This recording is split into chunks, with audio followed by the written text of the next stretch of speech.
The Montana sky in early autumn does not ease you in gently. It simply opens above you, enormous, pale, indifferent, and waits to see what you will do about it. The land beneath it was wide, in a way that required a new word. Not the wide of a city plaza, not the wide of a coastal bay. This was wide as a held breath, wide as something that had never been interrupted and did not intend to start now. The river valley stretched between low mountains that had already pulled their blue-gray shawls up against the cooling air, and the grass, where it wasn't grazed flat, moved in long, slow waves, as if the earth were remembering a warmer season and couldn't quite let it go. Into this arrived a wagon, and in the wagon, a woman. She had come by train from a place where the earth was the color of dried cayenne, and the air smelled, even in winter, of something warm and green and alive. She had come through Kansas, through Nebraska, through territories that blurred together in the window glass, until they became one long expression of American ambition, flat, striving, certain of itself. And then Montana had appeared, and it was different. Montana was not striving. Montana had already decided what it was. She watched it from under the brim of a dark traveling hat, steady-eyed, with the particular composure of a woman who has already made the hard decision and sees no use in grieving it on arrival. The ranch appeared at the end of a long road. It was substantial, more substantial than the letters had suggested, which she noted without surprise. Men who write letters about themselves tend toward modesty in the details and grandness in the omission. The main house was timber and stone, with a wide porch and dark-framed windows, and it sat against the slope of the valley, as if it had always been there, and expected to remain so indefinitely. She was delivered to it like a parcel.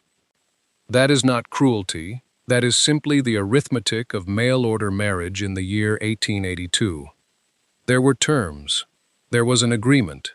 She had signed her name to it in a town 4 months ago, and traveled 2,000 miles on the faith that the man who wrote those letters had meant them.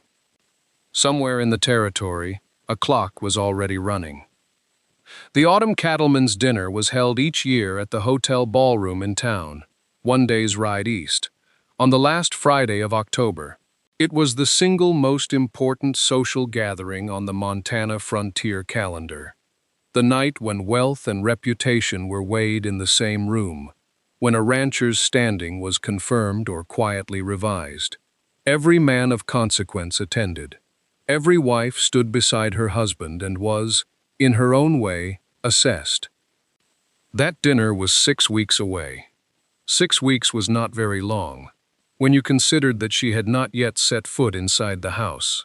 The house received her the way a well-maintained vault receives a new deposit, with perfect order and no particular warmth. He had prepared it. That much was visible in every corner. The floors were swept, the curtains hung straight, the kitchen had been restocked, and someone had placed a vase of dried wildflowers on the hall table in what was clearly meant to be a welcoming gesture, and was, in its way, a deeply lonely one. She noticed all of it. She noticed the curtains were the color of iron. She noticed the flowers had been dead before they were cut. He showed her the house with the practiced efficiency of a man conducting an inspection he hoped would be brief. Parlor, kitchen, the room that would be hers. And then, at the end of the upstairs corridor, the cabinet.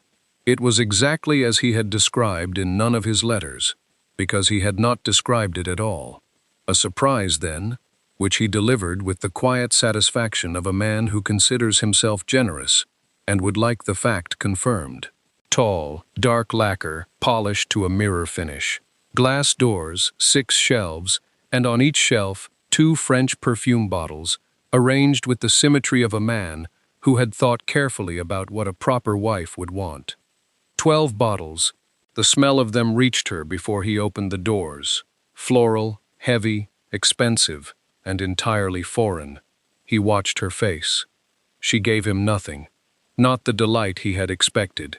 Not the offense he might have feared. She looked at each bottle with an expression that was perfectly composed and absolutely unreadable, the way a person looks at a painting in a language they do not speak, attentive, patient, withholding judgment until they understand what is actually being said. He spoke about the cost, about the catalog they had come from, all the way from St. Louis, about the particular difficulty of having glass shipped safely by freight across the Rockies. She listened. She nodded at appropriate intervals. She touched the edge of one bottle with one finger, lightly, as if taking its temperature. She said it was a beautiful cabinet.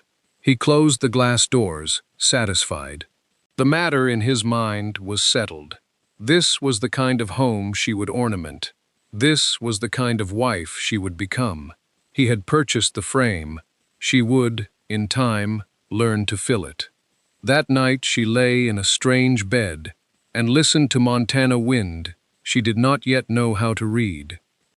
In Mexico, wind came from the south, with warmth inside it, like a letter from someone who remembered you. Here it came from the north, with no such message, only pressure, only cold, only the vast indifference of a sky that had never heard her name and did not plan to ask. She stared at the ceiling. 12 French bottles. She had not decided anything yet, but she was thinking. And the woman who had traveled 2,000 miles on the strength of her own judgment had never once stopped thinking for very long. She made her decision on the third morning, not because something had pushed her toward it, not because she was angry or lonely or afraid, though she was all three of those things in modest, manageable portions. She made it because on the third morning she opened the glass cabinet doors, looked at the 12 French bottles standing at their precise intervals, like soldiers who had never once been asked what they were defending, and understood with absolute clarity that she had carried something better across 2,000 miles. She did not rush. Rushing would have made it small, and this was not a small thing. She found cloth first, strips torn from the wrapping that had lined her trunk, dark cotton that had kept her own bottles safe through the long, rattling miles of rail and road. She laid a square of it on the dressing table. Then she opened the first glass door and lifted the first French bottle with both hands, the way you lift something you are choosing not to break. She wrapped it. She set it aside. She lifted the second. It took the better part of a quiet afternoon. The 12 French bottles stood wrapped in a neat row beside the window when she was finished, orderly as a library, waiting for a shelf they had not yet been assigned to. She looked at them for a moment, not without respect, because they were well made, and they had traveled far, and none of that was their fault. And then she turned to her trunk.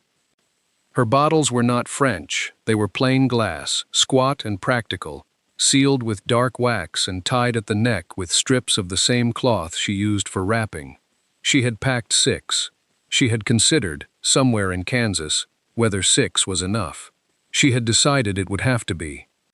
She placed them on the shelves one by one. The cabinet had 6 shelves, 1 bottle per shelf. They did not fill the space. They were not trying to. They stood in it the way a woman stands in a room she is only beginning to make her own, with presence, not pretense. When she was finished, she stepped back. The glass doors were open. The afternoon light came through the window at a low western angle and caught the red of the sauce through the glass, and for one long moment the whole cabinet glowed like something lit from inside. She did not close the doors. The ranch house, within the hour, smelled different, not of powder or imported flower water or the dry cedar of the cabinet's interior. It smelled alive, of dried chilies and heat, and something dark and complex that had no English word attached to it, something that belonged to red earth and high sun and kitchens that had never once been quiet. She stood in the doorway of the room and breathed it in. Outside, the Montana wind came from the north, the same as always. Inside, for the first time, something answered it. He found it on the 4th morning. She knew he would. The ranch house was not large enough for secrets, and the cabinet stood in the hallway just past the parlor entrance, where the morning light came through the east window, earliest and clearest.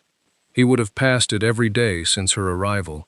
She understood, without being told, that he had been deciding how to look at it. On the fourth morning, he stopped deciding and simply looked. She was near the kitchen when she heard the silence. Not a sound, exactly, more the shape a sound leaves behind when a man who is accustomed to speaking chooses, very deliberately, not to. She dried her hands on a cloth and walked to the hallway doorway and stood there, and he stood before the cabinet, the way a man stands before something that has offended him, in a language he cannot quite translate. 5 weeks remained before the cattleman's dinner. He did not shout. She had half expected it, and had half prepared for it.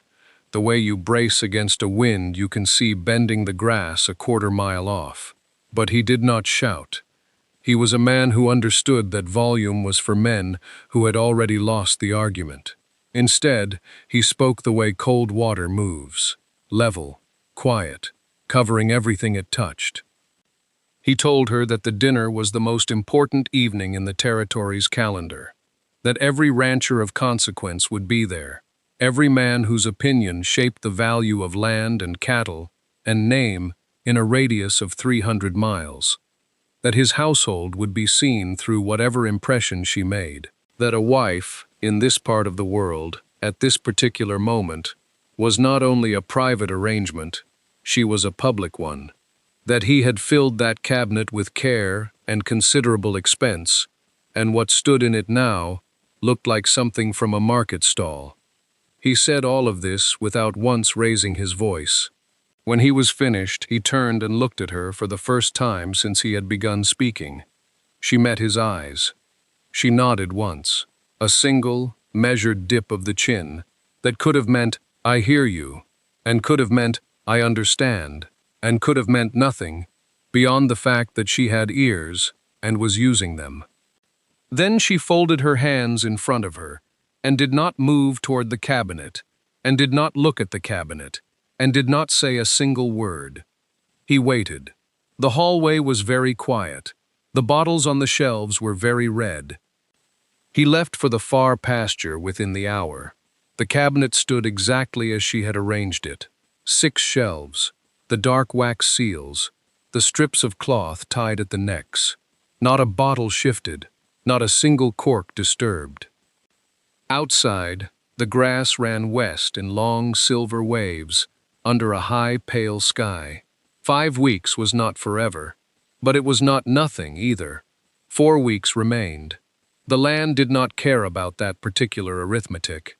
Montana in early autumn had the patience of something ancient and largely unimpressed, and it went about its business. The long grasses bending, the river running cold and pewter-bright in the mornings, the sky doing what enormous skies do, which is to say, everything and nothing all at once. It had watched proud men build their names out here. It had watched the wind take those names apart like loose straw. It was not concerned with the contents of one lacquered cabinet. She, however, was paying attention. The ranch kitchen was a different country from the cabinet hallway. Bigger, louder, smelling of iron and wood smoke, and the particular mineral cold that seeped through Montana walls before the sun had fully committed to rising. She came to it early, in those first days after his speech in the hallway, and she came to it quietly, the way a person enters a room that belongs to someone else and has not yet decided whether it will accept her. The head cook had been feeding cowboys for 2 decades. She was a solid, unhurried woman whose opinions arrived slowly, but landed with the permanence of fence posts driven into frozen ground. She watched the newcomer without expression, and offered instruction only when instruction was needed, which was not often. The scale of the cooking was the first thing that surprised her. At home, a kitchen fed a family. Here it fed a country. She adjusted. She learned the stove's temperaments, the way the morning light came in hard from the east, and softened by the time the first meal was done, the sound the floorboards made before anyone else was awake. She learned which pots were favored and which were tolerated. She learned the silence of the head cook, which was not unfriendly, but was not yet open. The sauce came into the kitchen on a Tuesday. It was not ceremony. She simply reached up to one of her bottles, broke the dark wax seal with her thumb, and added a measured pour to the stew that was already simmering for the midday meal. Not a large amount, just enough. She replaced the seal as best she could, set the bottle aside, and continued stirring. The head cook was watching from across the kitchen. She said nothing. An hour later, she lifted the ladle, tasted, and set it down. She did not say, "This is good." She did not say, "What is in this?" She stood with her hands flat on the work table for a long moment, looking at the pot as though it had said something to her, in a language she had not expected to understand. The steam rose. Outside, the wind ran its long hand across the grass. The river moved without hurry toward wherever rivers go. The head cook picked up the ladle again. She tasted a second time. Then she set it down, and did not speak, and did not need to. The head cook finished the stew without addition or commentary, ladled it into the serving bowls with the same economic motion she used for every meal, and sent it to the table as though nothing had changed. Something had changed. The ranch hands noticed it the way men who work outdoors notice weather, not by looking up, but by feeling it in the back of the neck. The first man to clean his bowl looked at it with mild suspicion, as though the bowl itself had done something.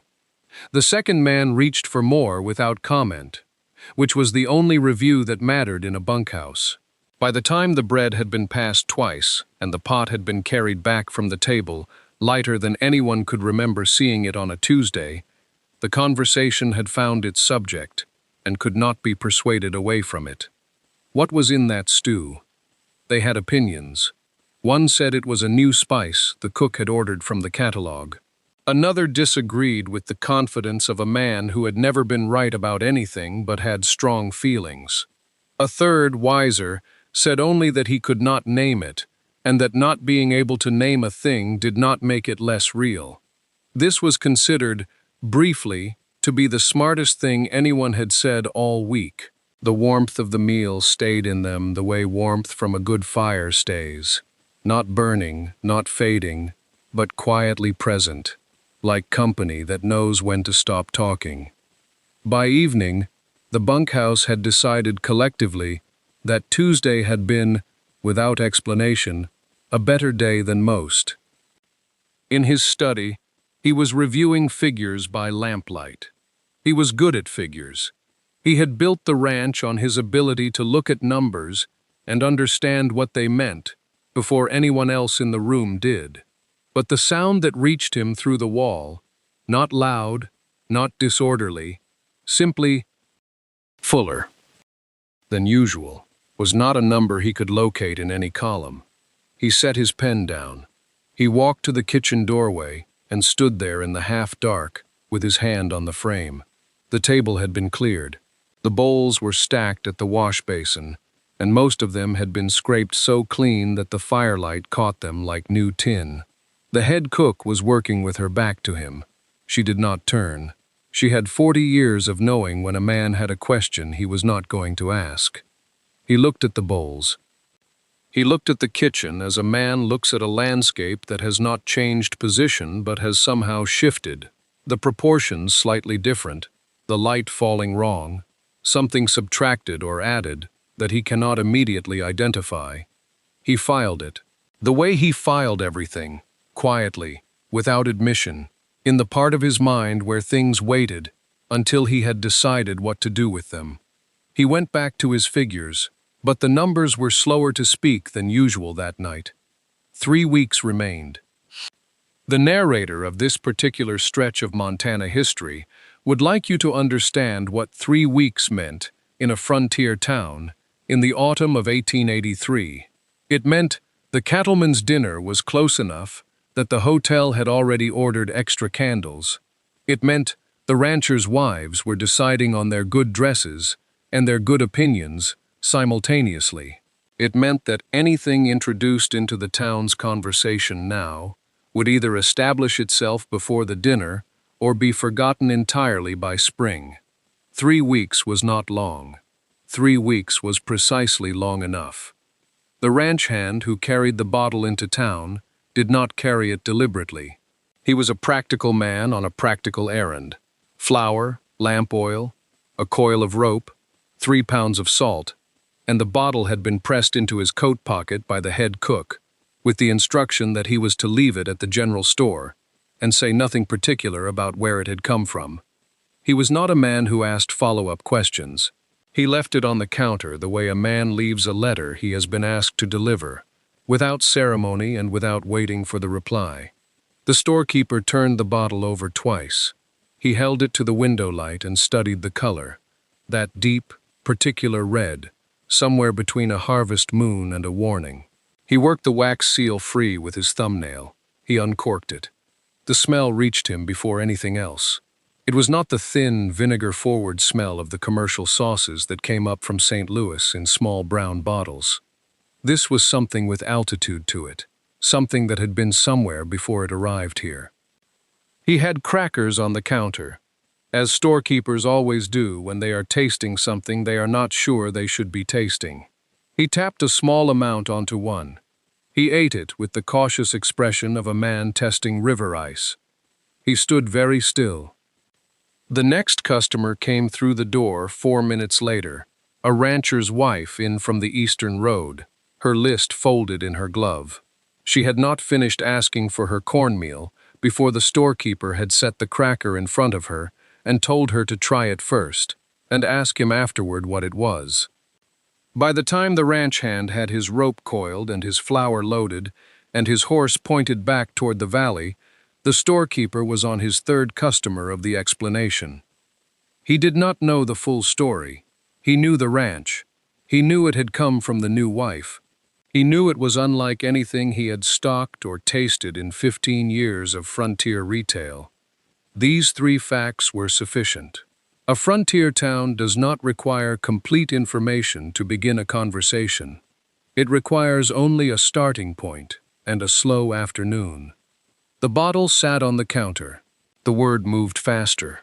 And 3 weeks, suddenly, felt like it might be exactly long enough after all. The word moved through town, like water finding cracks, and out on the ranch, for one brief and improbable week, nothing moved at all. This was the lull. The valley knew how to make them. Montana in early autumn had a particular talent for holding its breath between events. The mornings cold and clarifying, the afternoons long and amber-lit, the wind dropping away to almost nothing, so that the mountains appeared closer than they were, as though the land itself had leaned in.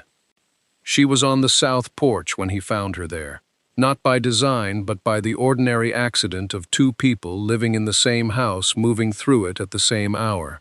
He had meant only to check the fence line from the elevation of the porch steps. She had meant only to stand somewhere the light was good. He would have gone back inside. He nearly did. She asked, without looking at him, whether the mountains to the northwest had a name. He stopped. It was not the question he would have predicted.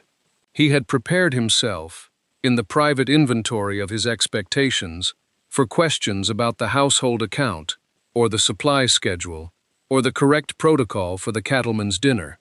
He had not prepared himself for a question about the mountains. He looked at them. He said yes, they did, and told her what they were called, and added, because the information came naturally and he was not yet thinking carefully, that the near ridge caught the first snowfall of every year before any other point in the valley, sometimes by 2 weeks, sometimes more. She looked at him then. She asked how he knew. He said he had watched it for 12 years. She turned back to the mountains and was quiet for a moment, and in that quiet he heard, or imagined he heard, the difference between silence that was empty and silence that was thinking. She said that in the valleys where she was from, the mountains did not give warning. The seasons changed without announcement, the way a room changes when someone important leaves it. you noticed only after.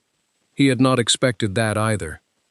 He came and stood at the rail, not beside her exactly, but near enough that they were looking at the same ridge, and the afternoon went on around them in the way afternoons do when no one is forcing them anywhere.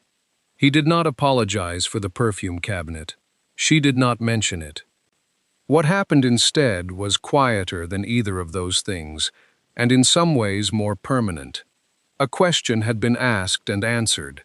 An answer had been offered and received. Two people who had been occupying the same house, like furniture occupying the same room, had, for approximately 10 minutes, occupied the same moment. The mountains held their snow a while longer. The valley noticed the change in wind direction, even if the people standing in it had not yet found words for what had shifted, or decided whether it was safe to name. The letters came on a Tuesday.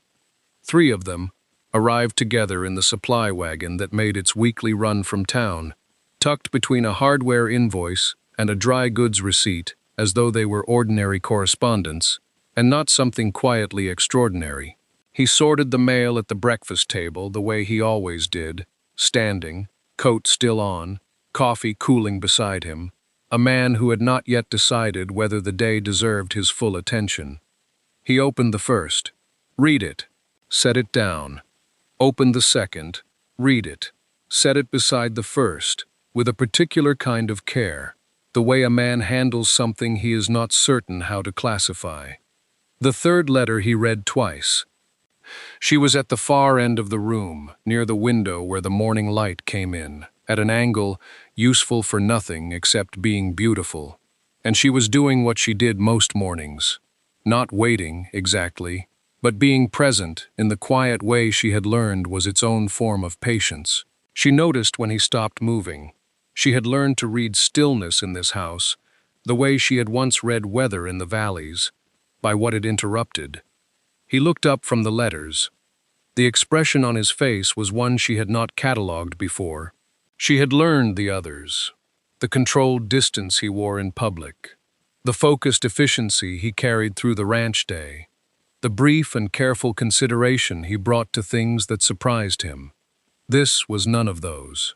This was something older and less practiced, a man encountering evidence that the world had rearranged itself slightly while he was looking elsewhere, and not yet certain what to do with the fact. 3 ranchers' wives. Names he knew. Households that represented, between them, more territory and more social weight than most men accumulated in a lifetime. Each letter polite, formal, specific. Each one asking, by name, for bottles of her sauce. Word had moved faster than either of them had anticipated, had traveled the invisible wire that connected the great ranch households of the territory. The wire carried not by telegram, but by visiting cooks and supply orders, and a remark made over a fence line that was somehow across the valley by nightfall. He had not yet spoken. She had not moved from the window. The morning held itself between them, careful and attentive, waiting to see what he would make of this particular rearrangement of the world he had believed he understood. When he finally set the third letter down on top of the other 2, he looked at her across the length of the room with something that was not quite an apology, and not quite admiration, and not quite acknowledgement, but was, she understood, the beginning of all 3, working their way toward the surface, through soil that had been packed hard for a long time. The cattleman's dinner was 2 weeks away. The 2 weeks moved the way time moves before something inevitable, not slowly exactly, but with a quality of visibility, as if each day was aware of its own numbered position. She kept herself busy in the way of a woman who has learned that stillness invites interference, filling orders from the 3 ranch households who had written, consulting quietly with the head cook about which of the general store's supply bottles held a seal tight enough to withstand the journey by wagon, maintaining her composure with the patience of someone who has carried something valuable across a very long distance and does not intend to drop it at the final step. He, for his part, had begun to watch her differently. Not softly, he was not yet a soft man, but with the careful attention of someone who has miscounted the steps in a room he thought he knew perfectly, and is now measuring again, more slowly, starting from the beginning. The night before the dinner arrived, the way such nights always do, too quickly, and with full awareness of its own weight. He came in from the range later than usual, and she was already at the table when the ranch hand who had made the hotel supply run that afternoon came to the door with news he delivered, with the slightly guilty expression of a man uncertain whether he is bringing good or bad tidings. The hotel cook had used her sauce, not as a condiment set aside on the table for those who wished it, not as an afterthought. In the opening course, the one that would be placed before every man and wife at the cattleman's dinner tomorrow evening, before a single formal word had been spoken, before her husband had the opportunity to introduce her, or frame her, or decide how the room would receive what she had made. It had already been decided without him. She received this news quietly. She did not look at him, but she heard, in the silence that followed the ranch hand's departure, exactly what kind of silence it was. Not the silence of a man defeated, but the silence of a man standing at a very particular crossroads that he had not expected to reach this soon or in this way. He moved to the window. The valley outside was dark, the mountains invisible but present, the way truth is often present before it is seen. The dinner was tomorrow. The sauce was already there, already on the table, already woven into the evening before he had walked through the door. The world he had maintained, arranged, and presented to the territory for 20 years had been quietly, irrevocably rearranged, not taken from him, but altered, the way good land is altered by water, made more itself than it was before. He stood at the window a long time. The question he was asking himself was not about the sauce. The hotel ballroom had been dressed for importance. Candles ran the length of 3 long tables, and the chandelier above threw warm gold across the faces of men who owned most of what could be owned in the territory, their wives beside them in silks that had traveled by rail from cities that had never seen Montana and never would. The air smelled of roasted meat and wood smoke, and the faint cold that came off the tall windows, where the October darkness pressed its face to the glass like something wanting in. She had worn dark red. She had chosen it deliberately. The first course arrived as the room was still settling. Small portions, elegantly plated, the hotel cook's quiet ambition made visible. Those nearest the kitchen door noticed first, a warmth that was not the candles, a depth rising from the plate that had no name in any French recipe book ever carried west of St. Louis. A rancher from the Bitterroot Valley set down his fork. His wife looked at him. He picked the fork back up and ate the rest without speaking, which was, for that particular man, the loudest praise available to him. Then the questions began, not loudly, not all at once, but in the way fire travels when the wind is right. A word here, a turned head there, a woman leaning toward the man beside her and asking, "Lo, what is that?" And the man not knowing, and neither of them able to stop eating long enough to care. By the time the second course was cleared, the room had changed temperature. He felt it before he understood it. 20 years of reading rooms had given him that much, the ability to sense when a gathering had shifted its gravity, when something had reordered itself that would not be reordered back. He looked toward the head table, where the hotel owner was already speaking to his cook in the doorway. He looked at the faces around him. He looked at his own plate. Then he looked at her. She was sitting exactly as she had sat every day at his table for 6 weeks, straight-backed, composed, her hands resting with the particular stillness of a woman who had learned long ago how to wait without diminishing. She was watching the room the way a person watches a sky they already know the weather of, not with suspense, but with the quiet satisfaction of having read it correctly. She felt his gaze and turned to meet it. She did not smile. She did not need to. 6 weeks of silence and arrangement and careful patience had arrived at this candlelit room, and she held his gaze across the table with the full, unhurried steadiness of a woman who had never doubted this moment would come, only waited with considerable discipline, for it to find its own proper time. Around them, the room was beginning to ask who was responsible. He stood. It was not a dramatic rising. There was no prepared speech, no clearing of throat, no careful arrangement of words he had rehearsed in private. He simply set down his glass, pushed back his chair, and stood. And the room, which had been murmuring with questions and passing impressions of the sauce down the long table, went quiet, with the instinct that something more significant than supper was about to be said.